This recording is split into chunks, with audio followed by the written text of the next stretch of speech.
You walk into a room, and before a single word leaves your mouth, something has already arrived ahead of you. It's not your name, not your reputation, not even your appearance. It's something quieter, but far more powerful. It's your energy. People don't talk about it openly, but they feel it instantly. Some will feel at ease around you without knowing why. Others will feel tension, discomfort, even if you're smiling politely.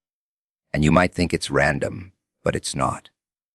It's the silent language you're always speaking, whether you realize it or not. Because long before your voice tries to explain who you are, your inner state has already introduced you. You can dress confidence on the outside, rehearse the perfect words, practice the right expressions, but if inside there's chaos, doubt, resentment, or fear, it leaks. Not loudly, not dramatically, but in subtle ways that people pick up without thinking. In the way you hold eye contact, in the slight hesitation in your movements, in the energy behind your silence. And the unsettling part is, you can't fake it for long. You might convince someone for a few minutes, maybe even a few hours. But energy has a way of revealing the truth eventually. It seeps through the cracks of every mask you try to wear. That's why some people don't have to say much to command respect. They don't chase attention. They don't try to impress. They simply exist, and people notice. Not because they're louder, but because they're aligned. There's no war happening inside them, no constant battle between who they are and who they pretend to be. And then there are others who speak a lot, explain themselves constantly, try to prove their worth in every conversation, yet something feels off. Not because they're not good enough, but because their inner world is unsettled, and that unrest becomes visible, even when they try to hide it. Here's the truth most people avoid. Your energy is shaped by what you repeatedly think and feel when no one is watching. If your mind is filled with self-doubt, your energy carries hesitation. If your thoughts are heavy with anger, your presence feels sharp, unpredictable. If you constantly compare yourself to others, your energy feels insecure, searching for validation. You don't need to say it. People feel it. But this isn't about judging yourself. It's about recognizing something most people ignore their entire lives. You're not just communicating with words. You're broadcasting a frequency built from your habits, your emotions, your patterns. And the real danger isn't that others can sense it. It's that you start attracting situations that match it. When your energy is negative, you notice more negativity. When your mind is stuck in fear, you interpret neutral situations as threats.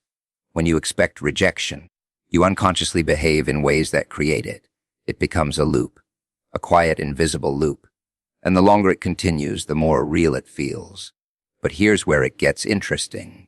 Because once you understand this, you also realize something powerful. If your energy speaks before you do, then you can change what it says. Not by pretending, not by forcing positivity, but by changing what's happening inside you. Because energy isn't magic. It's a reflection.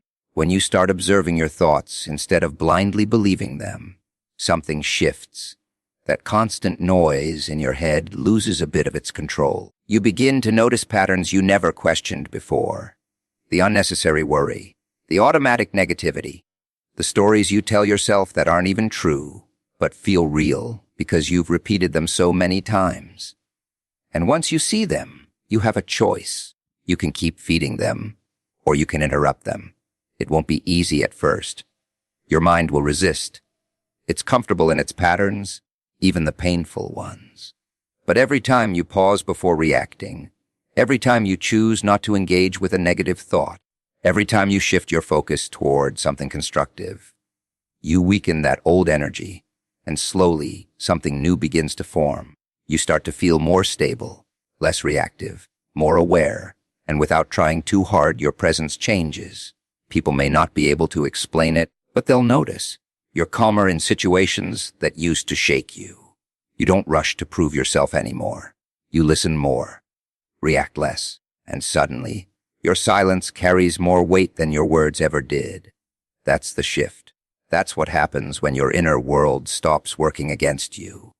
Because the goal isn't to become perfect. It's to become aligned, to make sure what you feel inside isn't constantly contradicting what you show outside. When there's alignment, there's clarity. When there's clarity, there's confidence. And when there's confidence, your energy speaks in a way that no words ever could. But don't misunderstand this. This isn't about controlling how others perceive you. That's just another trap. If you focus on that, you'll end up performing again, wearing a different kind of mask. This is about something deeper. It's about taking responsibility for what's happening inside you, knowing that it shapes everything outside you. Because whether you like it or not, you're always communicating something, even in silence, even in stillness, even when you think no one is paying attention. And maybe the most important realization is this: the person who feels your energy the most is you. Before anyone else reacts to it, before anyone else senses it, you live inside it. So if your inner world is heavy, chaotic, negative, you carry that weight everywhere you go. No escape, no distraction can truly silence it. But if you begin to clean that space, to challenge your thoughts, to let go of unnecessary negativity, to build awareness instead of reaction, then something rare happens. You start to feel lighter. Not because your life suddenly becomes perfect, but because you're no longer amplifying the negativity within it. And that lightness, that calm, that quiet control, that becomes your new energy. And when you walk into a room, you won't need to prove anything. You won't need to force attention, because before you even speak, your presence will already say everything. Negative emotions don't just come and go like passing weather. They leave traces. They carve paths inside your mind slowly, repeatedly, until those paths become the default routes your thoughts travel without asking for permission. At first, it feels temporary. A bad day, a moment of anger, a wave of sadness. You tell yourself it'll pass, and sometimes it does on the surface. But underneath, something stays behind. A memory, a reaction, a silent imprint. And the next time something similar happens, your mind doesn't start fresh. It goes back to that imprint. It follows the same path, reacts the same way, feels the same intensity, sometimes even stronger. That's how patterns begin. You don't notice it immediately because it's subtle. It disguises itself as personality, as this is just how I am. But in reality, it's repetition. Conditioned responses built over time. Think about it. How many times have you overreacted to something small and later wondered why it affected you so much? It wasn't just that moment. It was every similar moment stacked on top of each other, forming a pattern that now triggers automatically. Anger doesn't stay in one situation. It learns your habits. Fear doesn't stay in one memory. It expands into new ones. Doubt doesn't stay in one failure. It attaches itself to every future attempt. And before long, you're not reacting to reality anymore. You're reacting to patterns. That's why two people can go through the same situation and respond completely differently. One sees a challenge. The other sees a threat. One feels motivated. The other feels defeated. It's not the situation that's different. It's the pattern they've built inside themselves. And the dangerous part is, once these patterns are strong enough, they start running in the background. You don't consciously choose them anymore. They choose for you. You wake up already feeling heavy without knowing why. You expect things to go wrong before they even begin. You assume people will disappoint you, even if they haven't. It becomes automatic. And the more automatic it becomes, the more it feels like truth. But it's not truth. It's conditioning. It's a loop your mind has practiced so many times that it no longer questions it. And here's where it gets darker. Because these patterns don't just affect how you feel. They affect what you do. When fear becomes a pattern, you start avoiding opportunities. When doubt becomes a pattern, you stop trusting your own decisions. When anger becomes a pattern, you push people away without meaning to. And then life starts reflecting those choices back to you. Missed chances, broken connections, stagnation. And your mind, instead of questioning the pattern, uses those outcomes as proof that it was right all along. See, this is why I don't try. See, people always leave. See, nothing works for me. The loop tightens. The pattern deepens. and you become trapped in something you didn't even realize you were building. But here's the unsettling truth, and also the turning point. Patterns can be created unconsciously, but they can only be broken consciously. The moment you start observing your reactions instead of blindly following them, something shifts. You catch yourself getting angry faster than the situation deserves. You notice fear appearing before there's actual danger. You see doubt creeping in before you've even given yourself a chance. And for the first time, there's a gap, a small space between the trigger and your reaction. That space is where your control lies. Because in that moment, you can either repeat the pattern or interrupt it. It won't feel natural at first. In fact, it'll feel uncomfortable. Your mind will try to pull you back into the familiar reaction, because that's what it knows.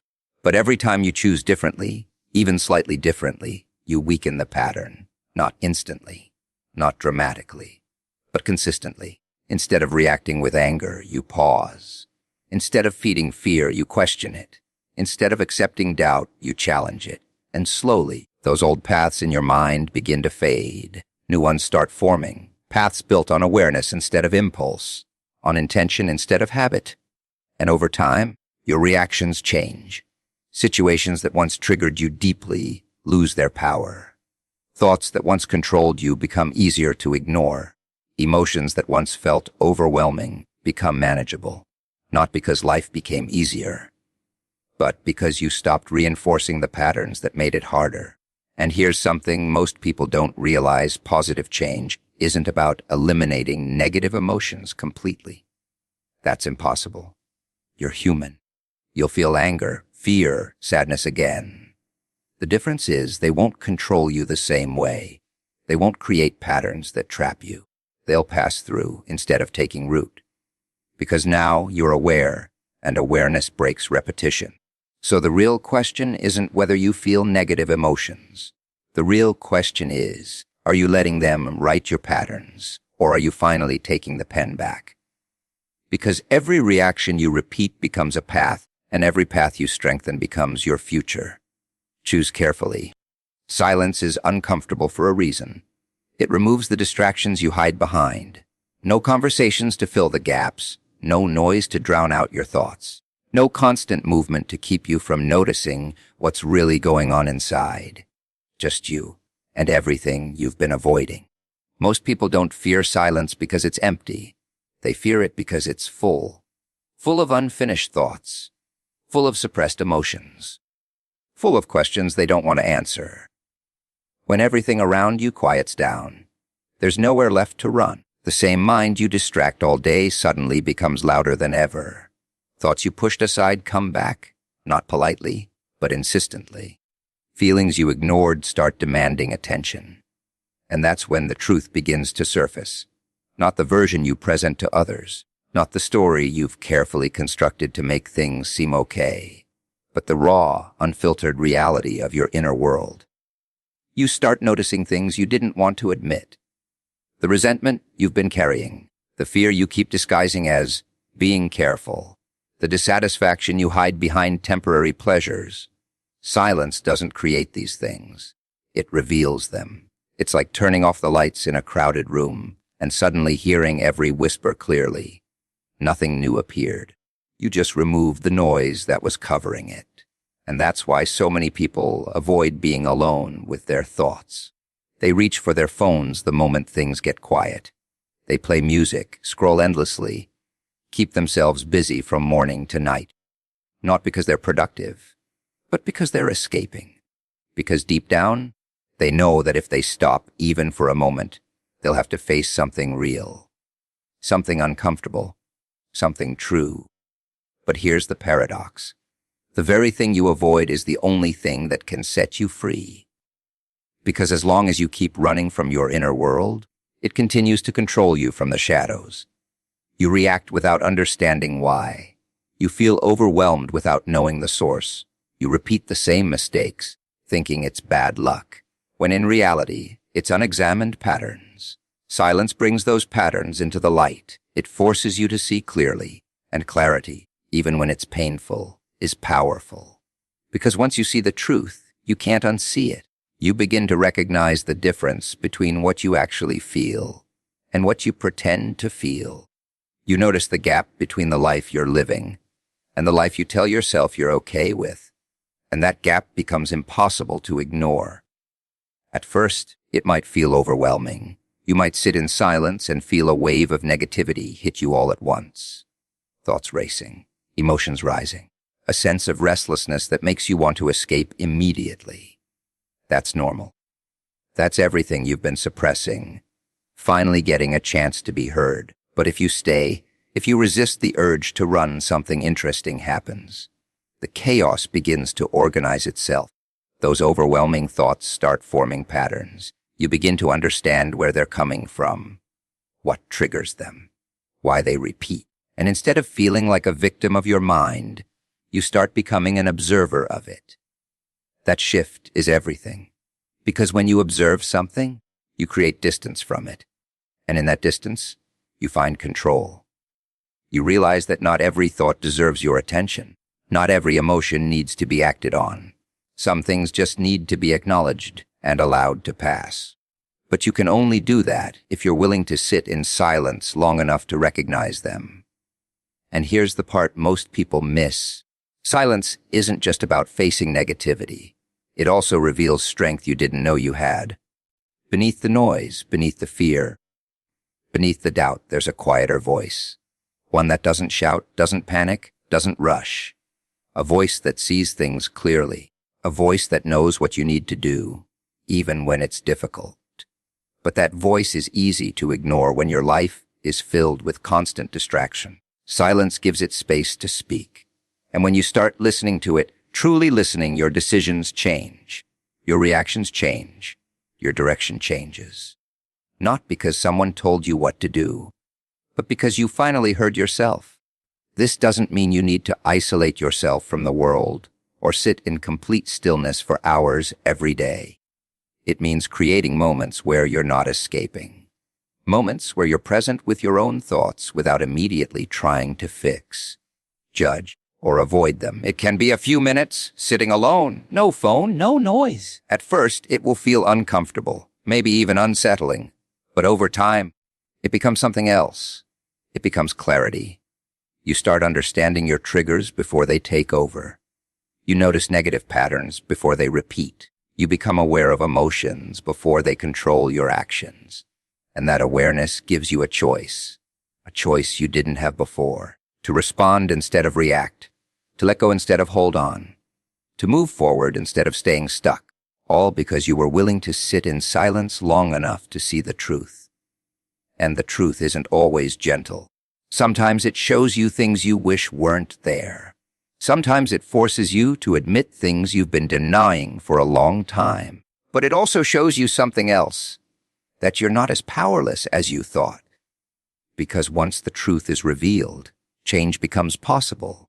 And maybe that's why silence feels so intense.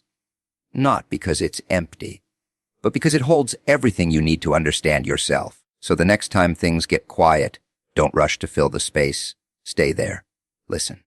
Because in that silence, beneath all the noise you've been hiding behind, is the truth that's been waiting for you all along. Your mind is not neutral. It doesn't just sit there quietly, waiting for you to use it. It's always active, always shaping how you see the world, how you interpret situations, how you respond to everything that happens to you. And whether you realize it or not, it's either working for you or it's working against you. There is no middle ground. On some days, it feels like a prison. Tight, heavy, inescapable. You wake up already exhausted, not because of what you've done, but because of what you're thinking. The same thoughts looping over and over again. The same doubts replaying like a broken record. The same fears whispering in the background, convincing you to stay small, stay safe, stay stuck. You tell yourself you'll try harder tomorrow. You'll be better, stronger, more focused. But when tomorrow comes, the same patterns are waiting. The same voice reminding you of your past mistakes. The same hesitation creeping in before you take action. And slowly, without even noticing, you begin to believe that this is just who you are. Limited, trapped, powerless. That's how the prison is built, not with walls you can see, but with thoughts you repeat. Every time you tell yourself, I can't, you add another bar. Every time you replay a failure, you reinforce the lock. Every time you avoid something out of fear, you make the cage smaller. And the most dangerous part is the door is never actually locked. But you stop trying to open it, because your mind convinces you it's pointless. Now here's the twist. The same mind that traps you has the exact same power to free you. The difference isn't in the mind itself. It's in how it's trained. Think of it like this. If you give your mind no direction, it defaults to survival mode. It looks for threats, focuses on negativity, remembers pain more than progress. That's not a flaw. That's how it's designed. But in a world where most of your battles are internal, that survival mode becomes a problem. Because it starts seeing danger where there is none. It turns challenges into threats, mistakes into identities, uncertainty into fear. And suddenly, you're not living your life, you're reacting to it. But when you start taking control, something shifts. Instead of letting your thoughts run unchecked, you begin to question them. Is this actually true? Is this thought helping me or holding me back? Am I reacting to reality or to my fear of it? At first, it feels unnatural, almost like you're arguing with yourself, because in a way you are. You're challenging patterns that have been running for years. But that's where the change begins, because the moment you stop blindly believing every thought, you break the illusion that your mind is in control. You start seeing it for what it is, a tool. And like any tool, it can be used poorly or it can be mastered. When it's untrained, it creates chaos. Overthinking, anxiety, hesitation. It drains your energy, keeps you stuck in the past, or worried about a future that hasn't even happened yet. But when it's trained, it becomes something else entirely. It becomes focus, clarity, direction. Instead of overthinking, you analyze. Instead of fearing failure, you prepare for it. Instead of doubting yourself, you build evidence through action. You don't eliminate negative thoughts completely. That's not the goal. The goal is to stop letting them control your behavior. Because a thought only has power if you act on it, or believe it without question. And once you understand that, you start making different choices. You take action even when doubt is present. You move forward even when fear hasn't disappeared. You stay consistent even when motivation fades. That's when your mind starts shifting from a prison into a weapon. Not a weapon against others, but against your own limitations. Against the patterns that kept you stuck. Against the version of you that believed you couldn't change. And here's where it becomes powerful. Because once your mind is working with you, instead of against you, everything changes. Challenges stop feeling like threats and start feeling like tests. Failure stops feeling like an ending and starts feeling like feedback.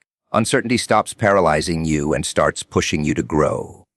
You begin to trust yourself more, not because everything is perfect, but because you know you can handle what comes. And that confidence doesn't come from outside validation. It comes from discipline, from repeatedly choosing not to give in to the thoughts that try to hold you back.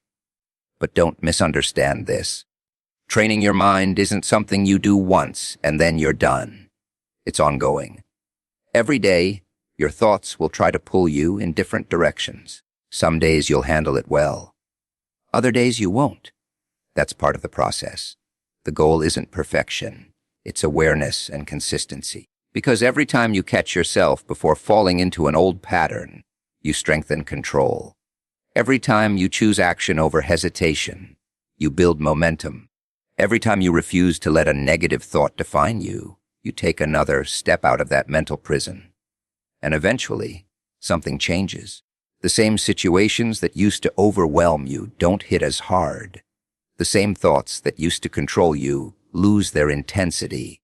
The same fears that used to stop you become manageable, not because they disappeared, but because you stopped giving them authority.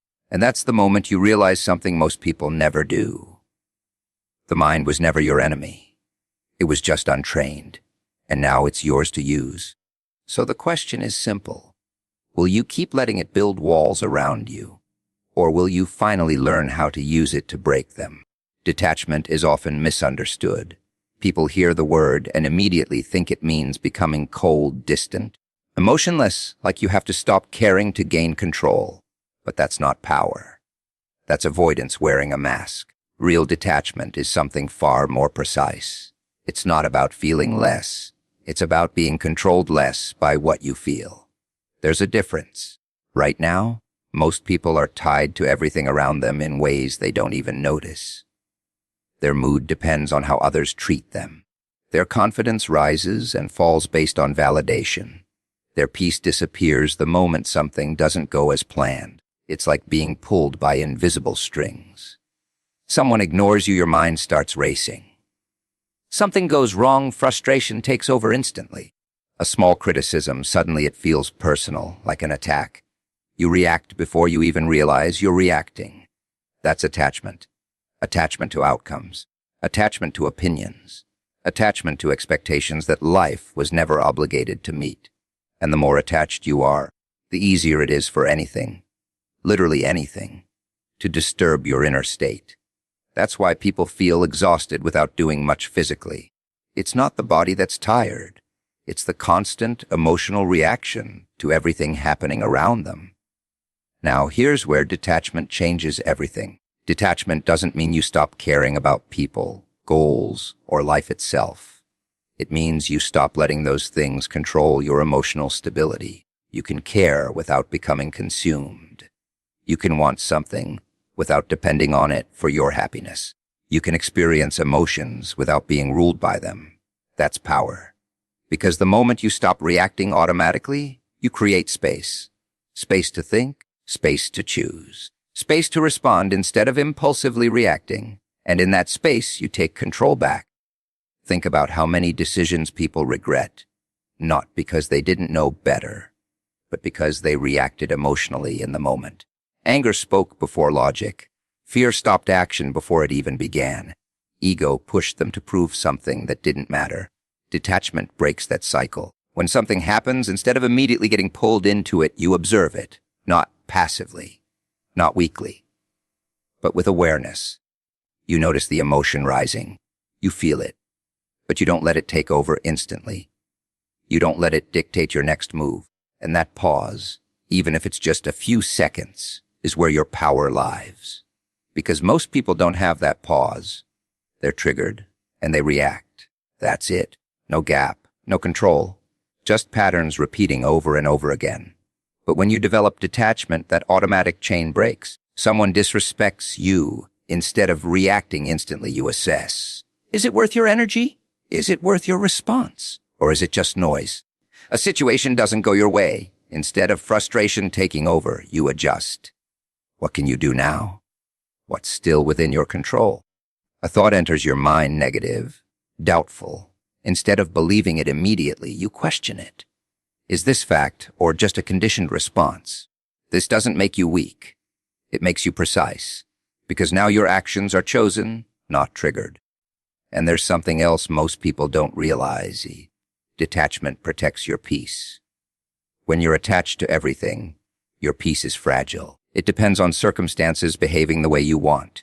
And life doesn't work like that. People will disappoint you. Plans will fail. Unexpected things will happen. If your stability depends on everything going right, you'll always feel unstable. But when you're detached, your peace comes from within. It's not easily shaken by external chaos because it's not built on it. That doesn't mean you won't feel anything. You will. But your emotions won't spiral out of control. They won't dictate your entire state. They'll come and they'll pass. And you'll remain grounded. That's strength. Now here's the part that requires honesty. Detachment isn't easy because your mind is used to reacting. It's used to attaching meaning to everything. It wants to hold on, to analyze, to replay, to control outcomes that are often out of your hands. Letting go of that feels uncomfortable. At first, it might even feel like you're losing something. But what you're actually losing is unnecessary weight, the need to prove yourself to everyone, the need for constant approval, the habit of overreacting to things that don't deserve your energy. And as you let go of those, something surprising happens. You feel lighter, clearer, more focused, because your energy is no longer scattered across things you can't control. It's directed toward what actually matters: your actions, your mindset, your growth. That's where real progress happens. And over time, people will notice a difference in you. Not because you've become distant, but because you've become steady, less reactive, more composed, harder to shake. Situations that used to disturb you don't hit the same. Opinions that used to affect you lose their weight. Outcomes that used to define your mood no longer control you. You still care, but you're not controlled. That's the balance. That's detachment. And maybe the most important part of it all is this: detachment doesn't disconnect you from life. It connects you to it in a healthier way.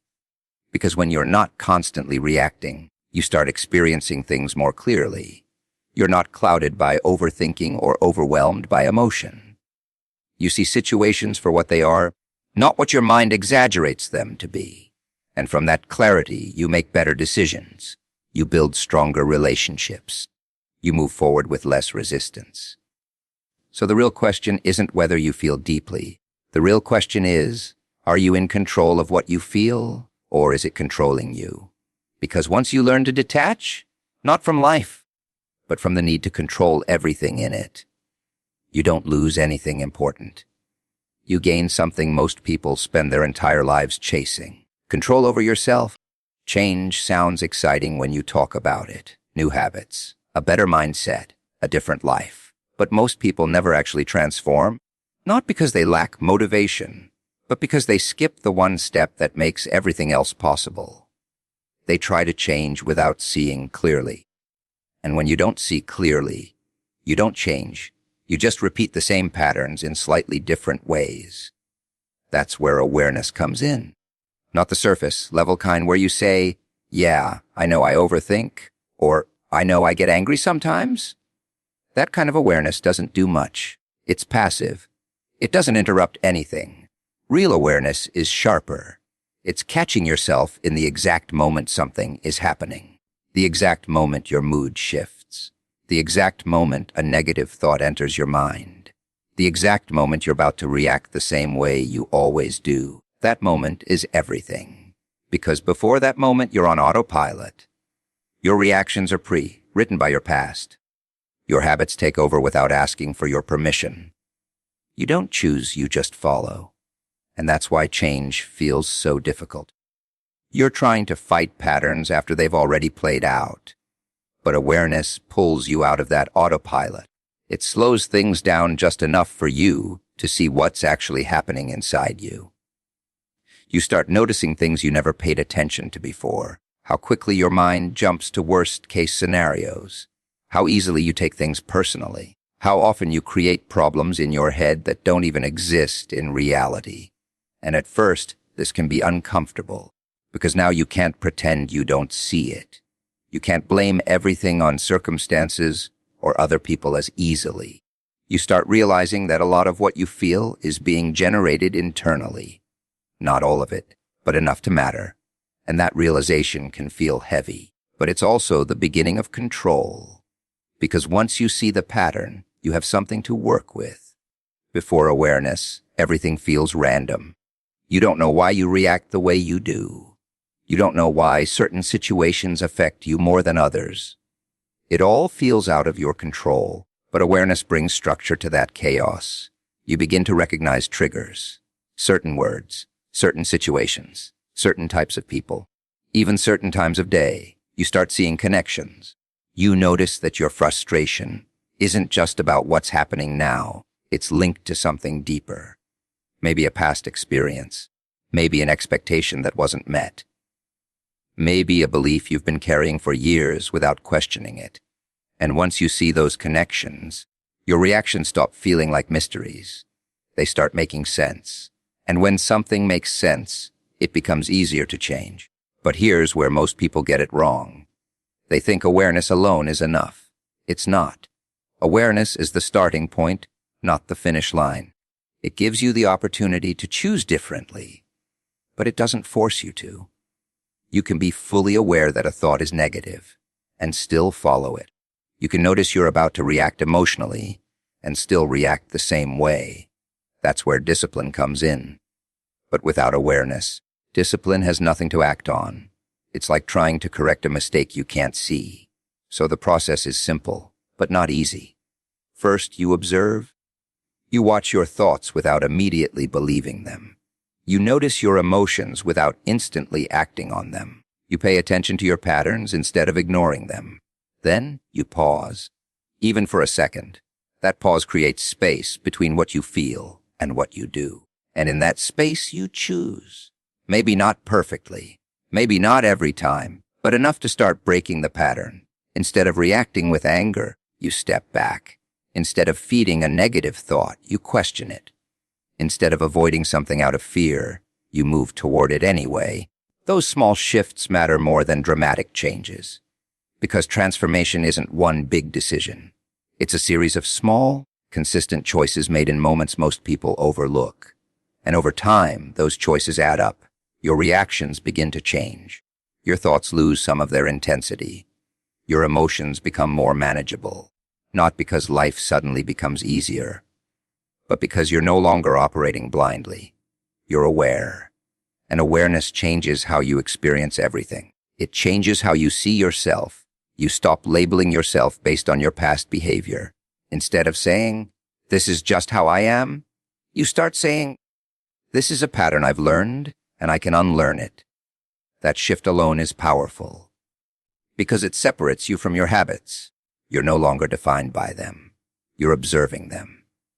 And anything you can observe, you can change. It also changes how you see other people. You start realizing that just like you, they're also operating from their own patterns, their own conditioning, their own unexamined thoughts. And that realization creates a different kind of understanding, less reaction, less judgment, more clarity. You stop taking everything personally, because you see that not everything is about you. That's another layer of freedom. But maybe the most important thing awareness gives you is honesty.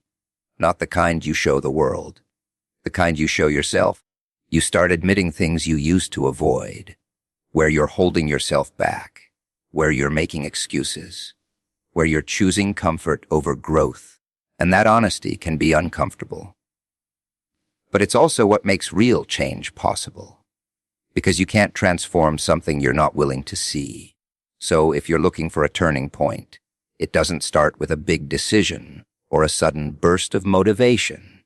It starts with paying attention to your thoughts, to your reactions, to your patterns, right in the middle of your everyday life. That's where transformation begins. Not in some perfect moment, but in the quiet realization that you've been running on autopilot, and the decision to finally take control.